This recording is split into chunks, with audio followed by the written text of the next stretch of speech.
Hi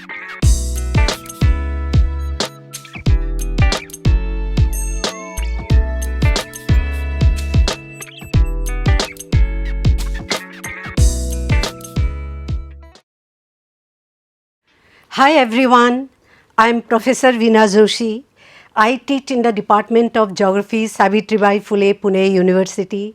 I am a geomorphologist and I have been teaching this course, Fundamentals of Geomorphology, for the past 30 years.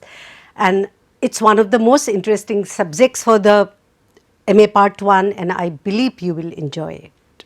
In the last lecture, we have done about how rivers do erode, transport and deposit? What are the different stages of a river? What are the different landscape a river makes or produces in each of these stages? And finally, what is stream rejuvenation? We ended with the importance of fluvial erosion in the whole land sculpturing of the globe. Today in this lecture, we will be doing how a glacier erodes, transport, deposit and make different landscape. We will also see what is the meaning of an ice age. Glaciers are found only in two such areas, that is in the higher latitude, that is in the polar area, and lower the higher altitude, that is on the top of the mountains. The erosion, deposition and landscape formation there is totally different than other processes. So we will be doing now the glacial process and landforms. Hi everyone, let us start with the topic glacial process and the landforms today in this chapter. Glacial process and the landforms. What is a glacier? A glacier is a river of snow or ice. There are two broad types of glacier. One is the continental glacier and one is alpine glacier. And how do the glaciers form? Glaciers form whenever snowfall exceeds snowmelt, year after year. The snow accumulates incrementally, pressure increases and it is changed into neve and then ice by this pressure. We know that the tops of the mountain, we have got glaciers. East Karakoram, then Gangotri, they are all glaciers that we have. It is 30 kilometers long. From here gives rise to Bhagirathi, that is Gangotri glacier. Let us have a quick look at the wall of ice. Ice will form at such a locality or a place where the temperature is below zero. Temperature is below zero at two such localities on the earth. That is, to the very high latitude, that means areas which are very close to the polar areas. In the equatorial areas and in the tropical areas, even in the temperate areas, we do not have glaciers. Glaciers are also there where the top of the mountain, because of the lapse rate, the temperature keeps on decreasing with height. After a certain height, whichever is the latitude we are, snow and ice will be formed. An example is Himalaya. Himalaya is right in tropical, but still we have got the snow-covered mountain. That is because of the height. So there are certain things that we need to understand. If we are talking about a glacier which is there in the mountainous area, there will be a zone of accumulation. Means every year snow will be accumulated. As the summer comes, it will start melting. Again, winter comes, it will start accumulating. So there is a distance where it is going to go back and front.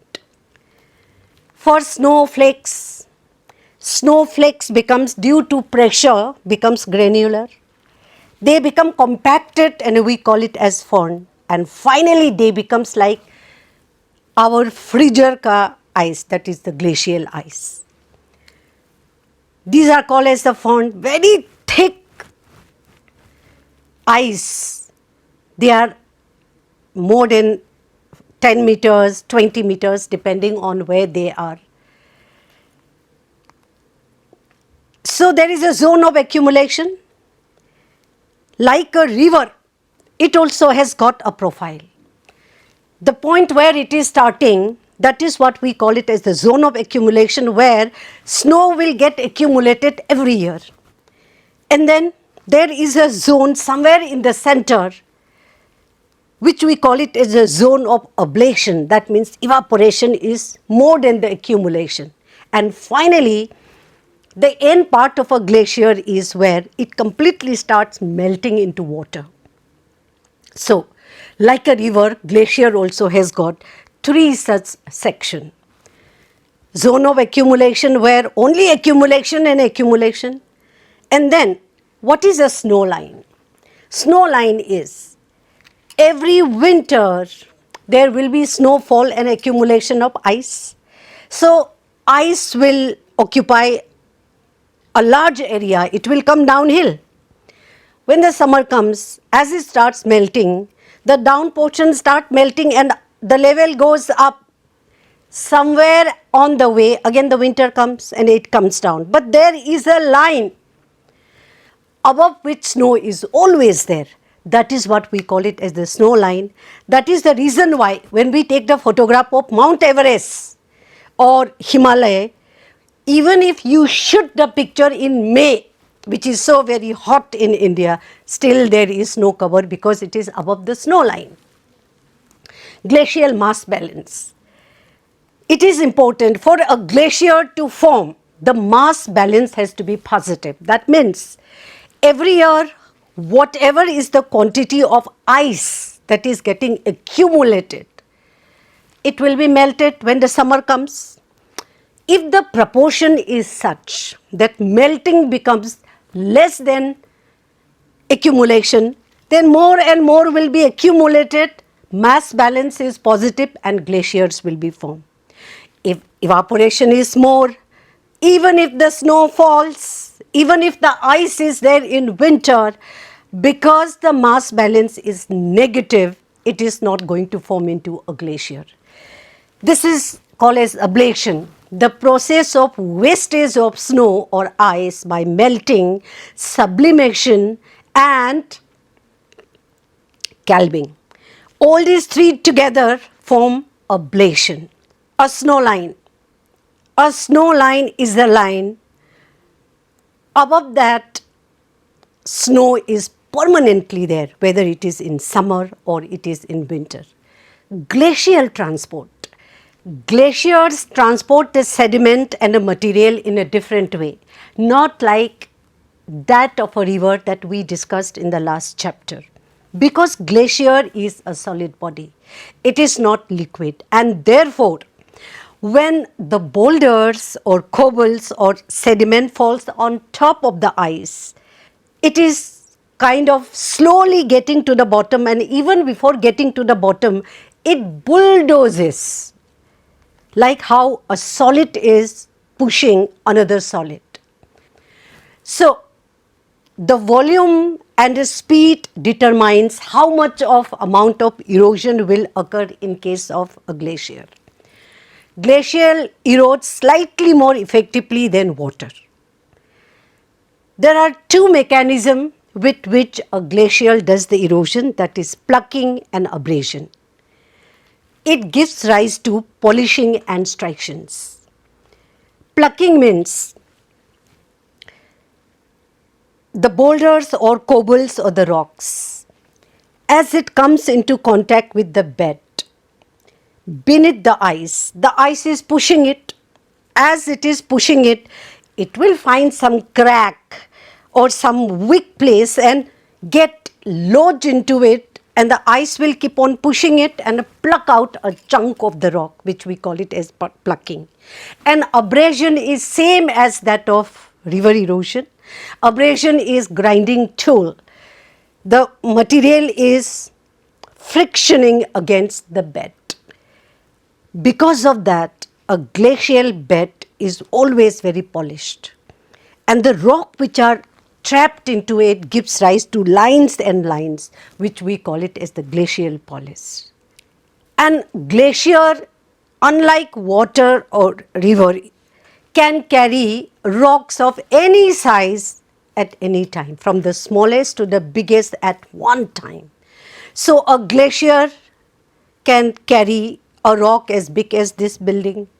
At the same time, it is carrying fine sediment as well. So it does not do any sorting, and that is the special characteristics of a glacier.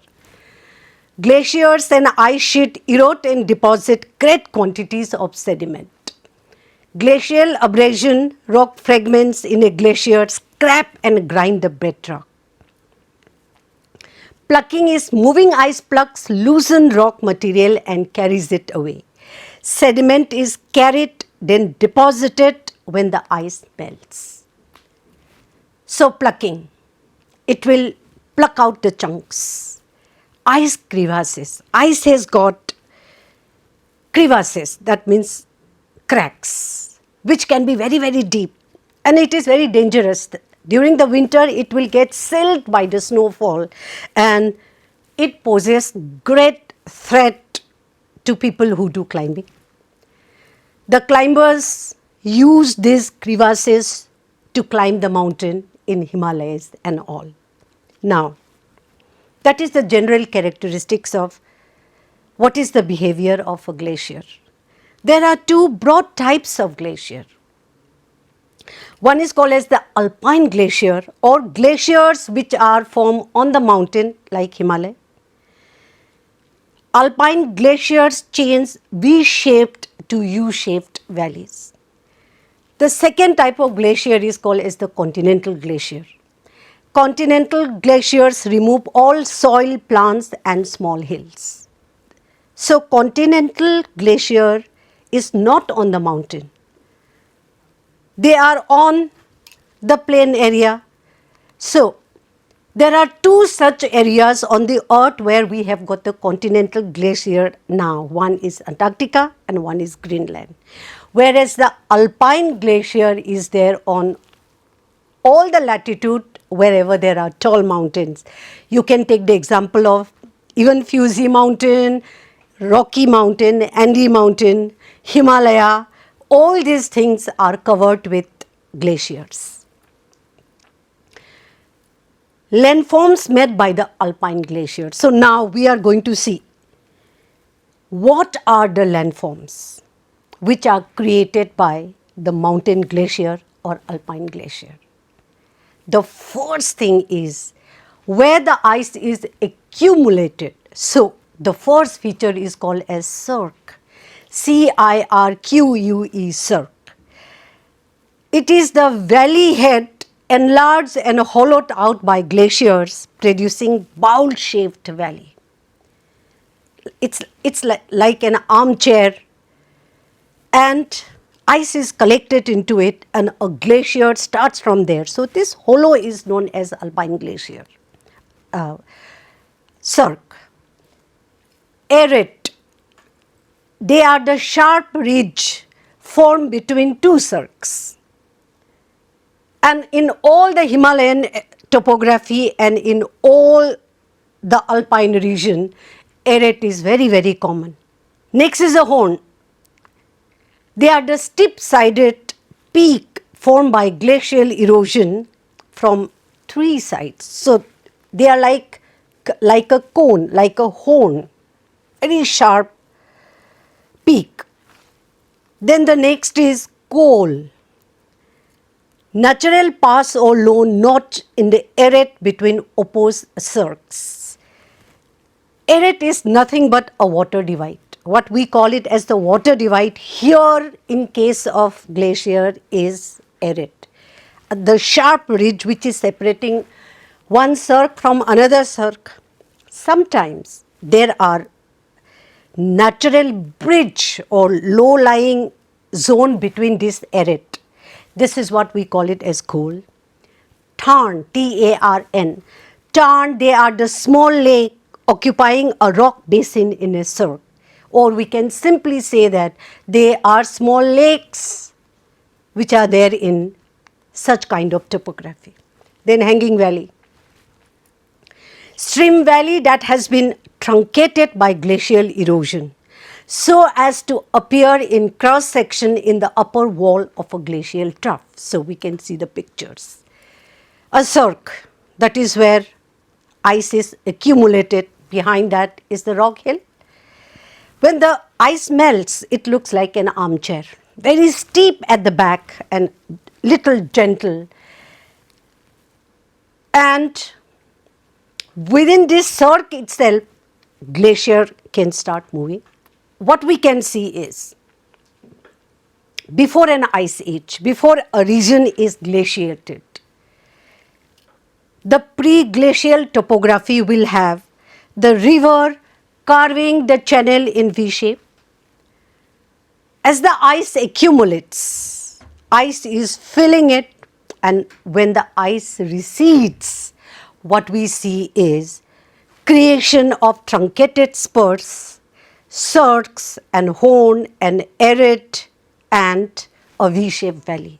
Just one thing that we need to understand is a fluvial or river landscape is all round, while the glacial topography is very, very geometric and sharp.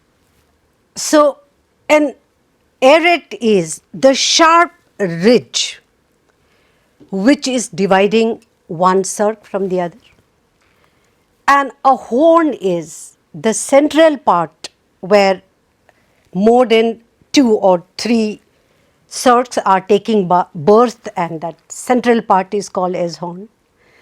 And a hanging valley is when the river or tributary river joins the main tributary. This is a law of physics of water running. It will come and join the river with a slope like this. Whereas in case of glacier, the base level is not this, but the base level is top of the ice. So a tributary will come and join the main glacier, and when the ice melts, it creates a neck point. We call it as the hanging valley, and there are some pictures which will show us that. So an alpine glacier also is called as the valley glacier, and the landscape is very, very sharp and very pointy with knife edge ridge and the horn and glaciers and hanging valley as we see in these pictures. And many times there is confusion between this word alpine glacier and valley glacier, but they mean the same. So a horn cannot be missed from anywhere, it is all over. There are some pictures that has been put over here in order to show it to you. The sequence shows a region which was originally before ice covers, which was all rounded V-shaped valley. In the second, the area is covered by ice, and in the third stage, after the ice recedes, the topography has completely changed. A picture of cirque here. Sometimes cirque can be with or without water. I beg your pardon, with or without ice. Because during the summer, they even melt. But this is the point from where a glacier starts, the first collecting point. A tarn is a small glacial lake, and in most of the cases we find it within the cirque, but it is not necessary. Nunatak. It's a peak surrounded by glaciers, but not itself glaciated.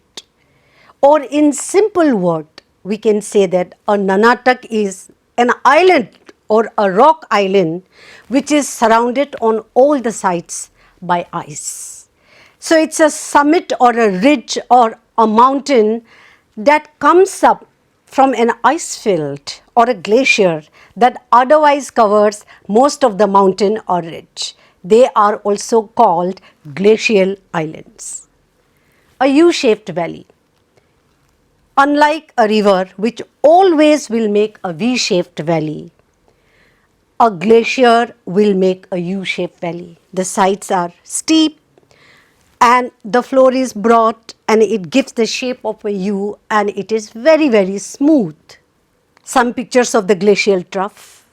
Paternoster lakes, which is again very, very common in alpine glaciers, a chain of lakes in a glacial valley. There is a lake, some dry area, a lake, and they are joined by a small thread. So it even looks like a bead. Another very common feature of alpine glacier is the Roches Mountain, Rochemontanee. These are the rock hills, but the shape is like an upturned boat. So it's a rocky hillock with gently inclined, smooth up valley facing steep slope resulting from glacial abrasion and a steep, rough down valley facing slope resulting from glacial plucking. So, one of the face is representing glacial plucking when the other side is representing glacial abrasion. So, it's a rock dome. It can be of any size, but one is steeper and one is gentler. They are very common, some of the pictures of Roches Mountain. So, both plucking and abrasion, sometimes they occur in a field, one after the other, not just individual. So, we have got swarms of them. Hanging Valley. It is a tributary valley whose mouth ends abruptly partway up the side of a trunk valley as a result of the greater amount of glacial downcutting of the latter, because the glacial erosion, the amount of glacial erosion is directly proportional to the volume of the ice, and therefore a tributary glacier will always cut less than the main glacier. So ultimately it gives rise to hanging valley, that the tributary is flying high, it doesn't merge into it like how we see in these pictures. Invariably, in any glacial topography, we will find parallel striations, the parallel lines, because the rocks which are embedded into this ice, as the ice is going forward, the rock is scraping the bed, creating the lines and lines. They are the telltale sign of a glacial erosion. Very, very typical. They are there in all the glaciated parts of the world. Absolutely parallel, because ice is moving and the rocks which are trapped into it is just making the lines as it goes forward. Wherever the chunks are there, it's going to remove it, both plucking and abrasion. Another very interesting thing about glacier is, at one time it will carry everything together, unlike river. The transportation is very, very slow. Water in, on and under the glaciers, the word pluvial, Pluvial, which should not be confused as fluvial. Pluvial means action or the process of water. So, that also plays an important role in glacial transport.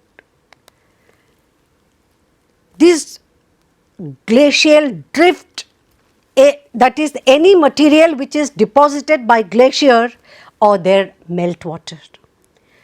Till is the unsorted material that is deposited directly by ice, and moraines are the linear features deposited at the bottom or along the sides of a glacier. And the glacial erratics are enormous boulders transported and deposited by glaciers, often far from their source region. Drift can be of any depth. Some of the pictures of drift that we have, all size mixed together. But the difference between drift and till is, in case of till, it is directly deposited by ice. In case of drift, it is the combination of both water and ice. Moraine, the accumulation of rock debris carried by an alpine glacier and deposited by the ice to become a depositional landforms. So, moraines. On the side, because it is solid, it's not going to mix. The material which is there in a glacier is not going to mix with the water, so it is carried on the side. They are the moraines. But when two glaciers meet, those glaciers will form medial moraine. So, there are different types of moraine based on the position that it occupies. The one which are on the sides, we call them as lateral moraine. The ones which are there right in the middle of the glaciers, we call them as medial moraine. And glacier ends somewhere and water starts. That point is where the maximum dumping and the maximum deposition occurs there. The moraines which are formed there is called as the end moraine. And as the ice starts melting, the glacier is receding backward. So each time it leaves behind ridges. They are called as the recessional moraine. And the deposits which are on the bed of this glacier is called as ground moraine. So, moraine means glacial deposit. Depending on what is the position that it is occupying, we give different names to it. And the point beyond which the glacier is not there, from here it is going to be river because it has got melted, it has come downhill. That portion is what we call it as the outwash. Some of the actual pictures of what we have seen right now, moraines, terminal moraine. Fluted moraine means moraine which has been cut off. Pictures of some terminal moraine, the actual photograph of terminal moraine. And so now here I can repeat very quickly once again that an alpine glacier, they move very slowly, but they do a lot of erosion. Erosion is restricted only up to the point where a glacier can go. Beyond that it becomes river. The glacial transport is called as drift and till. Moraine is the deposition, like how we have got alluvium in case of a river. The deposit, the glacial deposits, we call them as moraine. Moraines occupy different position on the side lateral.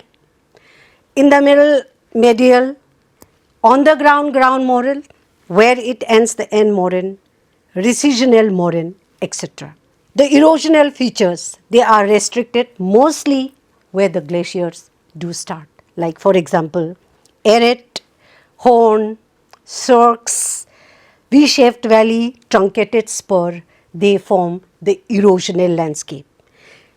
We also need to remember the erratic boulders, the Roches mountain and the Nunataks and the glacial lake which we call it as Tarn, as well as the features that we have discussed earlier. Here now we come to the second point, that is continental glacier or ice sheet. Right now we are only two ice sheets exist today, Greenland and Antarctica. Where they meet the sea, they can form ice sheets. They vary in thickness from hundreds of meters to more than 2 kilometers.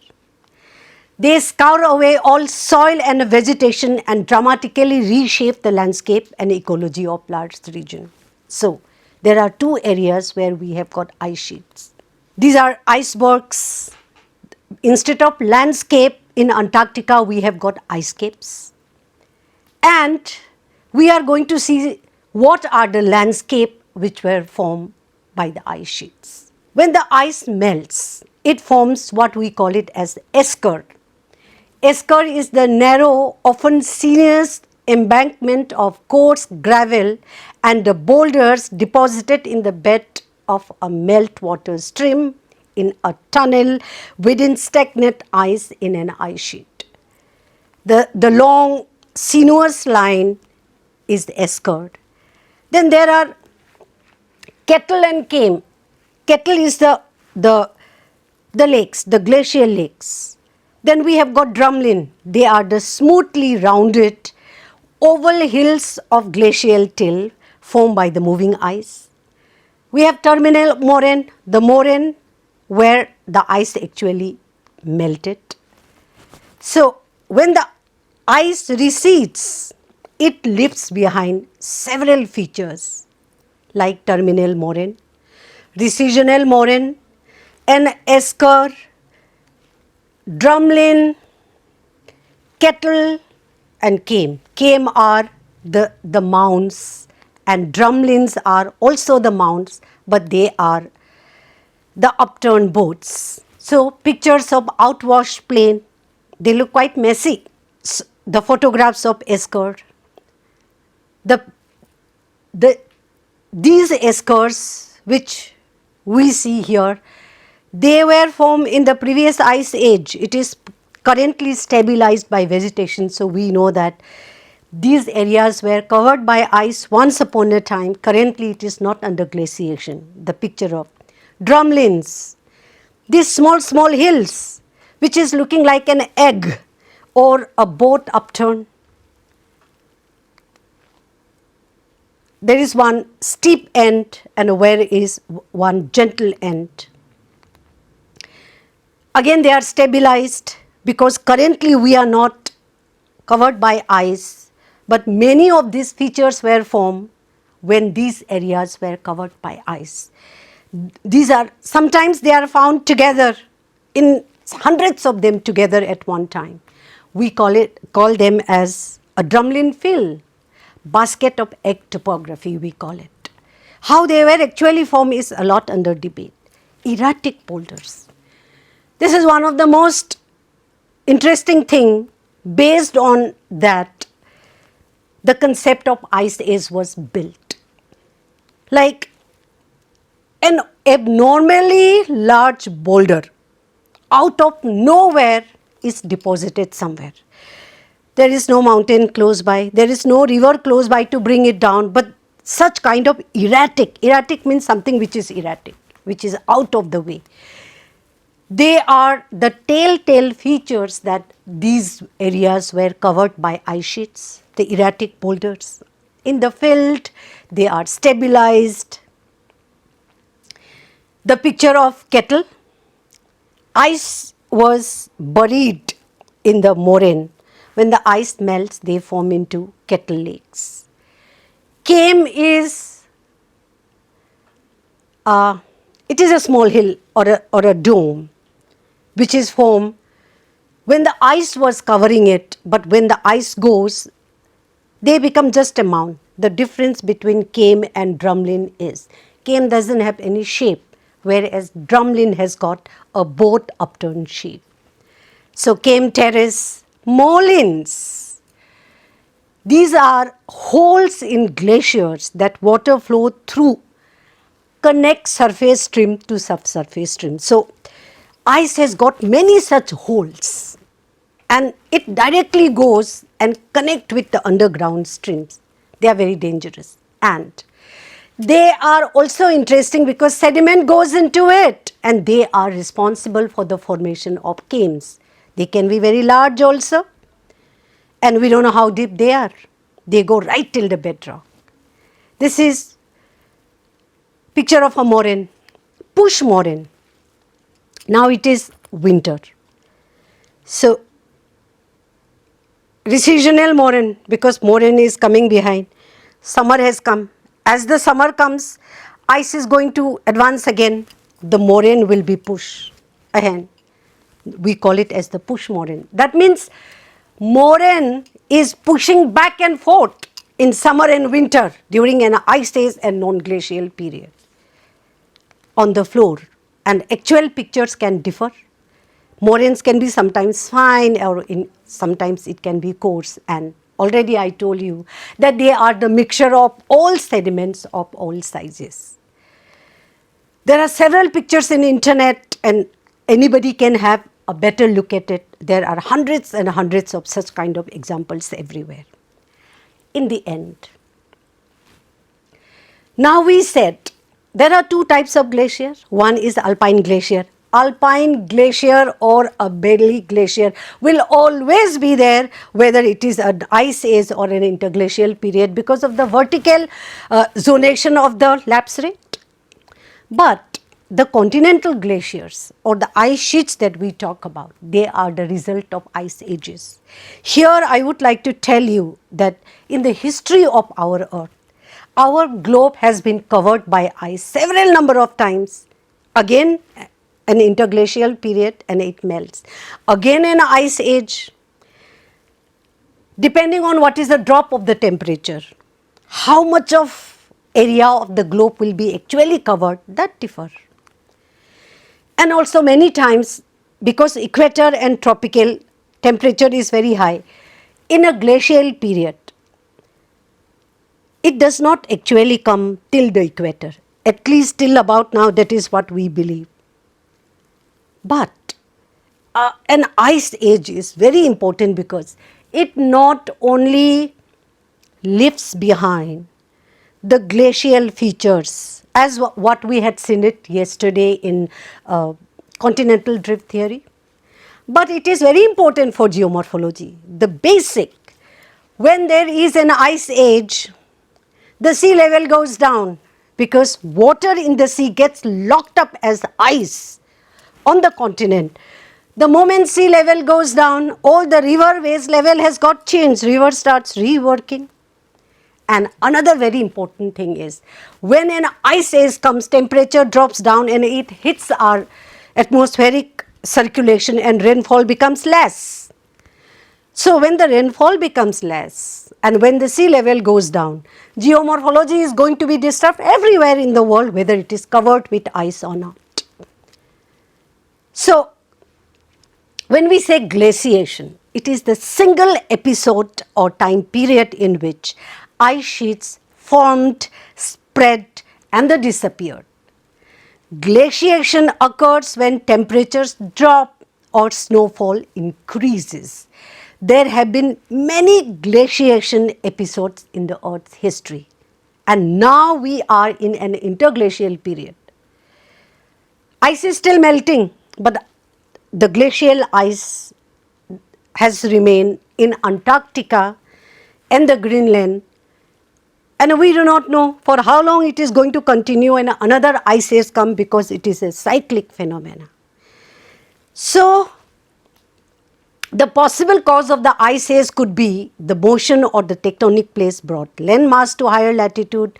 It could be because of the volcanic activity when the Krakatoa exploded.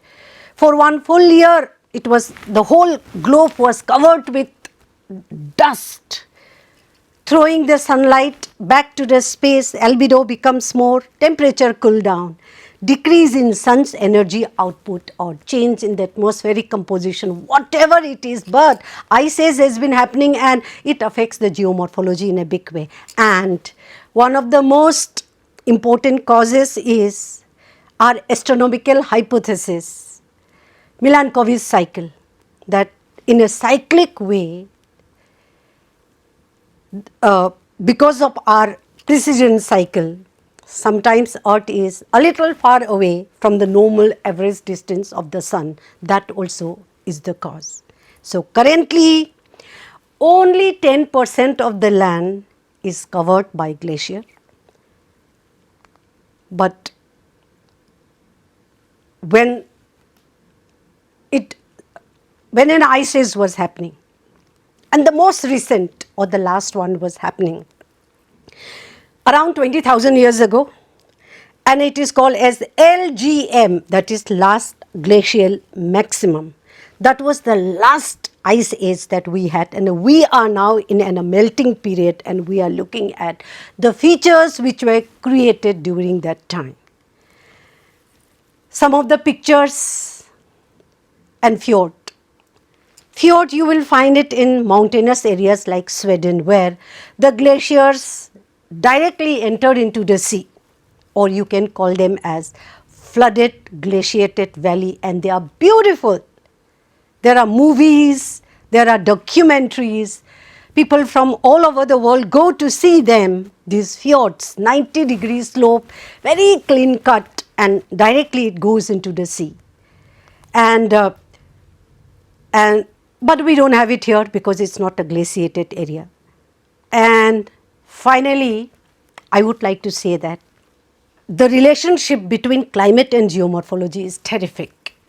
When we say geomorphology, what we are talking is that the features that we see on the surface of the earth, they were not there when the earth was formed. It was just a hot ball. It gets solidified and a crust was formed. Today, everywhere we see different features and how these features were formed. To try to understand that, science is what we call it a geomorphology, and climate plays an absolutely important role. So this glacial topography, trying to understand glacial topography is very important when we try to understand the geomorphic process on the earth.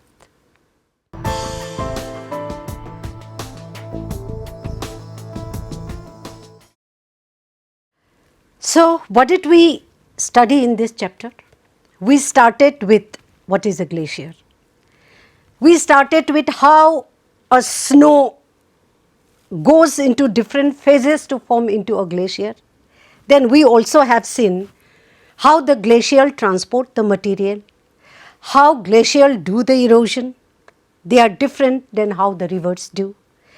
Glaciers do not move very fast, but they are very effective agent of erosion. We have also seen two different types of glacier. One is the mountain glacier and one is the continental glacier or the ice sheet. What are the different features which are formed by mountain glacier? Both erosional and depositional we have seen. And finally, we have looked at what was the ice sheets doing during the ice ages and what are the features which are formed in the outward plane. And the lecture concluded with an introduction of what an ice age is, which is very important to understand geomorphology.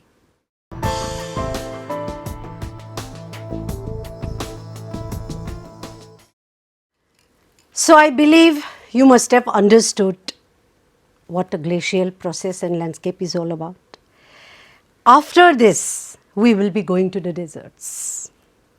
Or the next topic that we are going to discuss is the arid landforms or the desert landforms. In the desert, because there is less water, wind is the main agent of erosion and mechanical weathering predominate, and therefore the processes as well as the landforms which are found in the desert is totally different. Nothing like that is formed by river, nowhere close to what is formed by the ice, because it has got its own identity. So in this chapter we are trying to understand, we are going to discuss what are the processes in all the deserts and what are the landforms that it is creating and how it is different than other agents.